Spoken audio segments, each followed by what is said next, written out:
లోకానికి వెళ్ళిపోయిన తర్వాత కొన్ని సంవత్సరాలకి జరిగినటువంటి సంఘటన అండి ఇదంతా.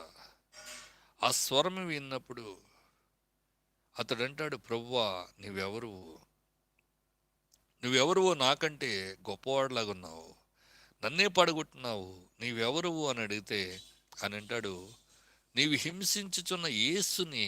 నేనెవరినంటే నువ్వు హింసించుచున్న యేసుని. ఏ పేరు చెప్తే నీ రక్తం ఉడికిపోతుందో, ఏ పేరు చెప్తే రక్తాన్ని ఏరులై పారిస్తున్నావో, ఏ పేరు చెప్తే హత్యా రాజకీయాలు చేస్తున్నావో ఆ యేసు ప్రభు నేనే అని ఆ సౌలుకు ఆయన ప్రత్యక్షమైనప్పుడు అతడు మారుమనసు పొందుతాడు, తన పాపాన్ని వదిలిపెడతాడు. తన ఎంత ఘోర పాపో తనకు అర్థమవుద్ది, తను చేసినటువంటి కార్యాలు ఎంత చెడ్డవి అనేది ఆయనకు అర్థమవుతుంది. అర్థమయ్యి యేసుక్రీస్తు శిష్యుడిగా మారిపోతాడు.